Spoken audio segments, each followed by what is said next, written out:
Shit.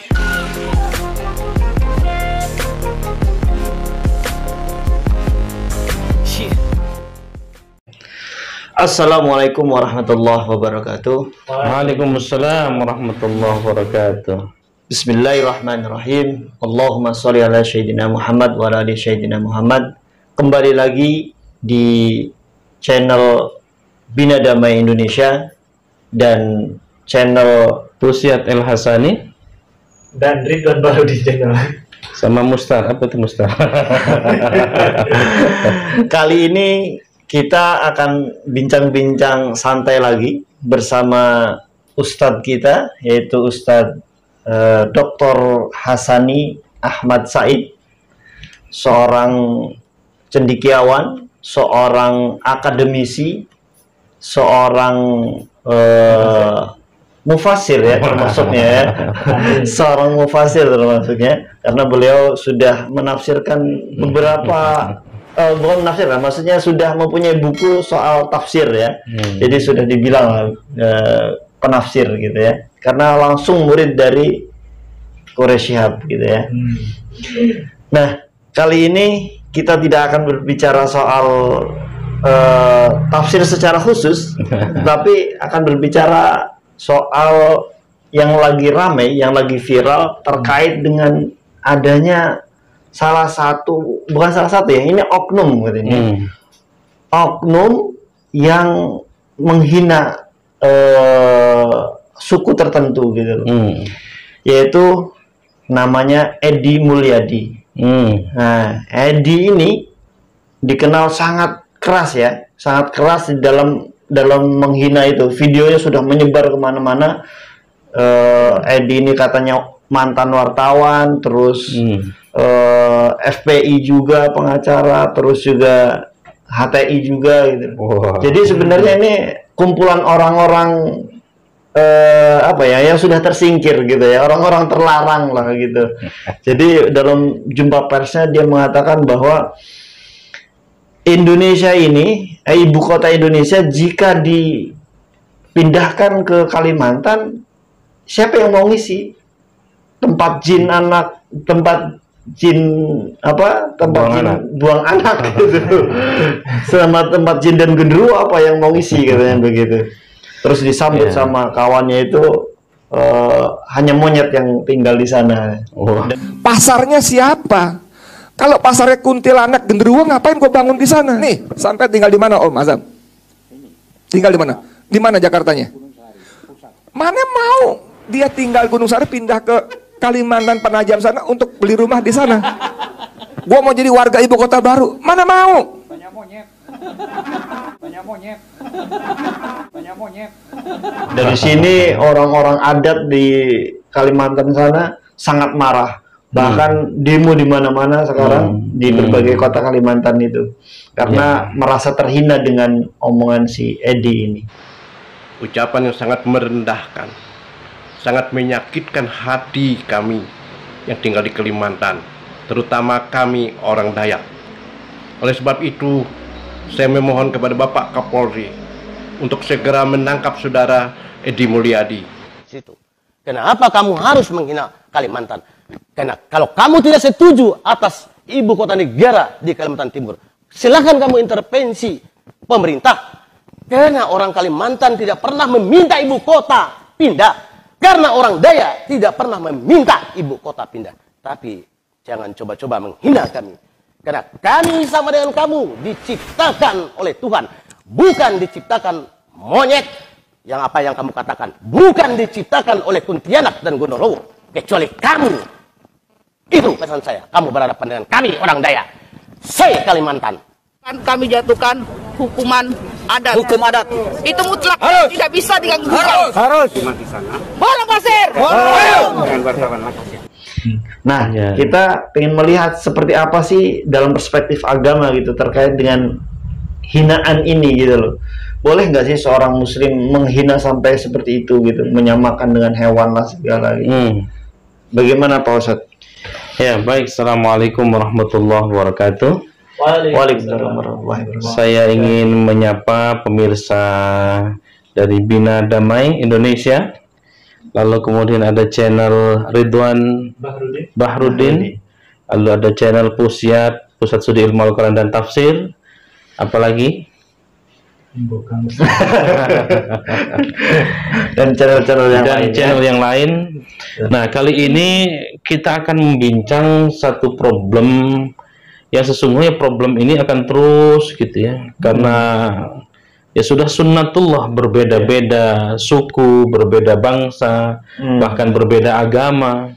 Bahkan konon pelangi itu bisa indah karena berbeda-beda. Iya, betul. Nah, mestinya ini ya. Yang pertama yang perlu kita garis bawahi bahwa perbedaan itu adalah sunnatullah. Ya. Suku ya memang sudah demikian Allah menciptakan, dan secara khusus Quran pun menyitir soal perbedaan itu ya. Inna khalaqnakum min dzakari wa untha wa ja'alnakum syu'uban wa qabaila lita'arafu. Jadi kalau kita melihat perspektif ini, perbedaan suku, perbedaan agama, perbedaan ras itu mestinya lita'arafu, untuk saling mengenal. Ya, ini dulu, ya, saling mengenal. Bukan untuk sentimen. Nah, ketika sudah dijadikan sentimen, ya ketika sudah membawa agama, membawa ras, membawa suku, ya akan tersentuh semua. Ya, akan tersentuh semua. Padahal kalau kita memahami dari perspektif keragaman tadi, maka keragaman itu sesungguhnya akan menjadi indah manakala saling menghargai, saling guyub, saling lita'arufu tadi itu. Berarti tergantung bagaimana menyikapi perbedaannya itu ya. Iya. Tapi kalau seperti Edi Mulyadi ini, dia bilang bahwa Kalimantan itu tempat buang jin gitu ya, dan genderuwo katanya. Sangat menyayangkan ya, sangat menyayangkan. Kalau mau ditinjau dari perspektif ekonomi, silahkan sampaikan dari perspektif ekonomi. Kalau Pak Edi ini misalkan ahli di bidang apa, ya sampaikan dari sisi keilmuan, tanpa harus mencaci maki atau merendahkan suku kah, persen kah. Di video itu kan disebutkan juga itu sama Pak Prabowo gitu. Padahal dulu yang disanjung-sanjung sama dia. Yang disanjung-sanjung sama dia. Nah, ya ini pada akhirnya kan jadi apa namanya, ramai ya. Jadi ramai, semua orang terusik dengan itu. Ya, begitu Kang Ridwan. Dan kalau kita lihat, ini kita fokus ke perbincangan dari sisi keagamaan.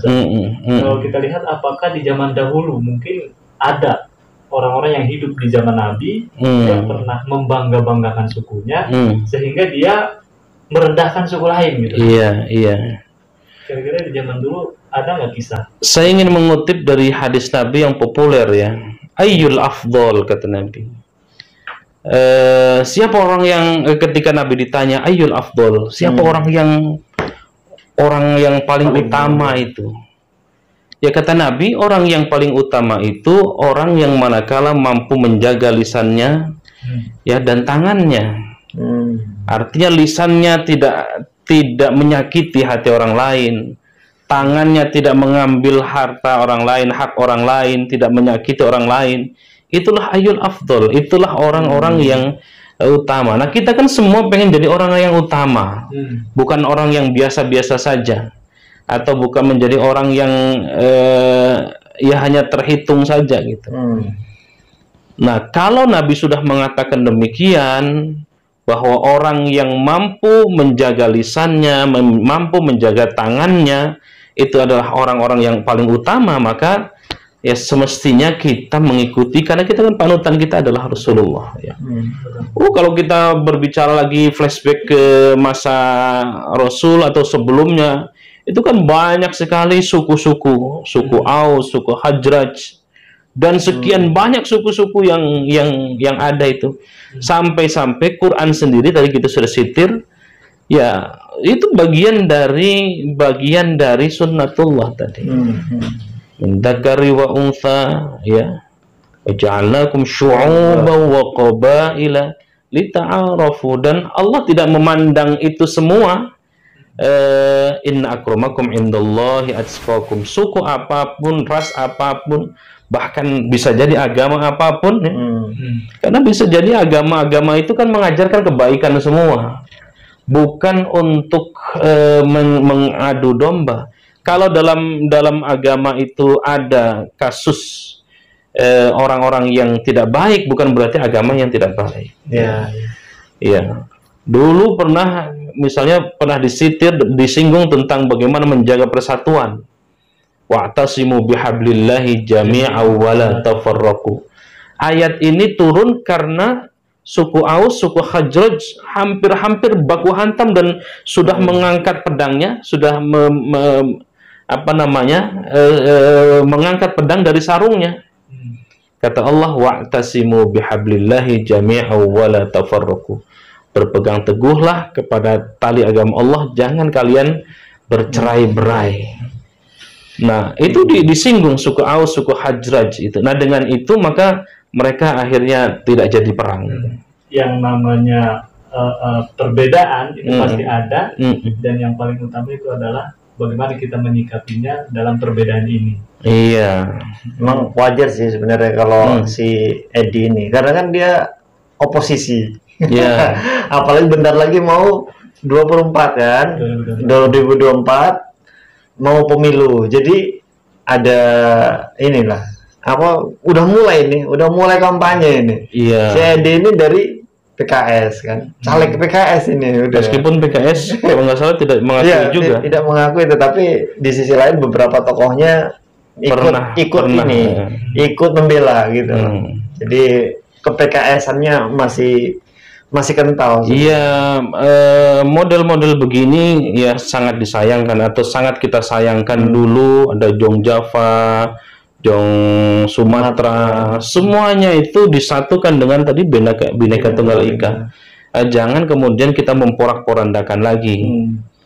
Ya, kalau kemudian itu ada faktor politis, ya maka didekati dengan faktor politis tanpa harus menyinggung suku yang lain. Iya, ini benar-benar merendahkan sebenarnya. Merendahkan, betul. Ngatain monyet orang-orang Kalimantan. Iya. Quran sendiri kan sudah menegaskan, melarang kepada kita untuk tidak saling mencaci, memanggil dengan sebutan-sebutan yang tidak baik gitu. Itu sudah jelas. Karena jangan sampai karena politis kemudian kita kehilangan nalar kita. Nah, itu. Tidak boleh ya.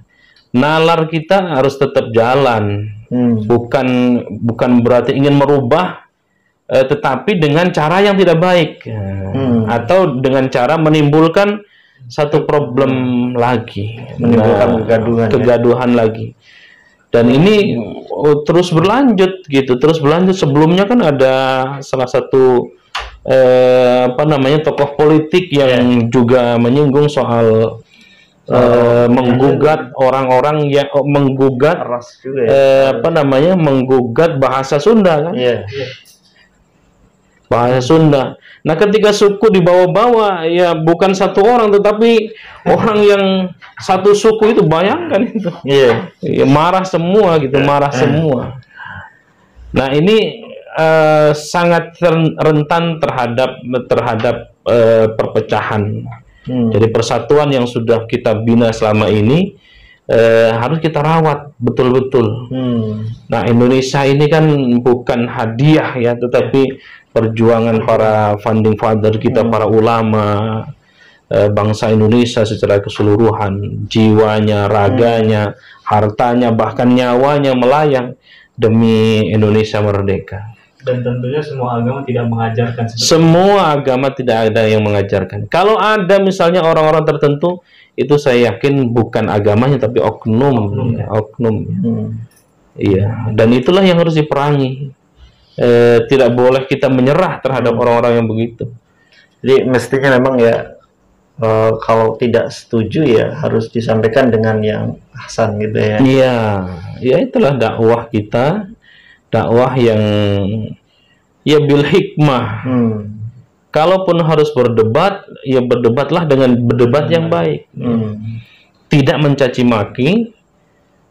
Bagaimana mungkin kita bertakbir tapi sambil mukulin orang gitu. Nah, itu kan, ini yang terjadi. Takbirnya kenceng tapi sambil ngejarah. Nah, ini tidak keluar, bukan takbir itu. Begitu. Atau bacanya ayat Quran tapi juga mencaci makinya jalan. Itu nggak mungkin, nggak mungkin nyatu itu. Nggak mungkin nyatu. Nah, lagi-lagi kedewasaan para masyarakat ini penting dalam menyikapi soal-soal agama, soal-soal kemasyarakatan, termasuk soal-soal politik. Iya, soal-soal politik. Kalau sudah ditunggangi politik, ya biasanya akal nalarnya itu hilang. Iya. Nah, ini perlu perhatian kita bersama. Jadi kita membincangkan soal ini, bagaimana merawat Indonesia, antara keindonesiaan, keislaman, kemodernan itu menjadi satu, nggak bisa dipisahkan. Iya. Dan yang terpenting kita memahami politik yang ada di negara ini dengan pemahaman-pemahaman yang dewasa. Iya. Saya rasa Pak Edi ini melakukan hal seperti itu, dia tujuannya politik memang, tapi caranya itu dia tidak dewasa. Terlepas agamanya kita tahu dia apa dan sudah disampaikan semua agama tidak mengajarkan begitu, tapi caranya ini tidak dewasa. Iya, setuju saya, setuju.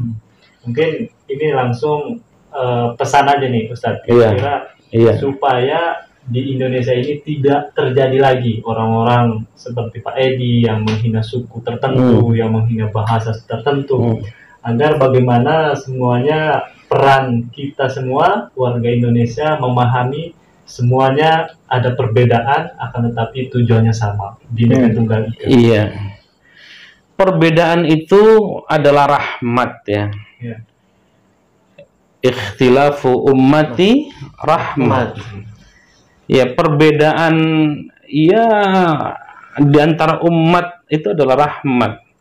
Atau perbedaan dalam soal apapun, ras, soal suku, bahkan soal agama, ini juga menjadi rahmat ya, menjadi rahmat kasih sayang Tuhan sesungguhnya untuk kita. Ini yang pertama. Yang kedua, jangan sekali-kali karena kepentingan apapun itu mengoyak kebinekaan kita. Karena ini mahal harganya. Kalau sudah berpecah belah, ini membangunnya lagi susah,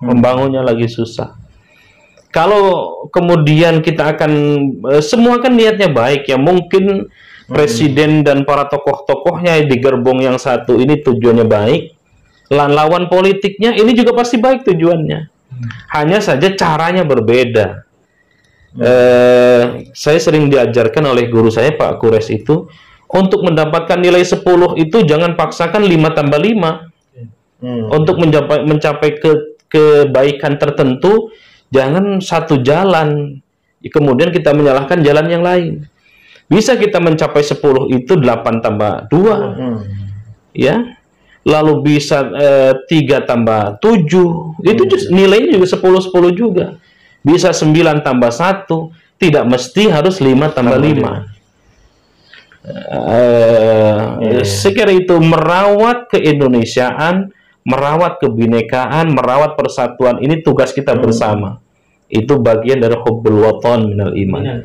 Kecintaan tanah air itu daripada sebagian daripada iman.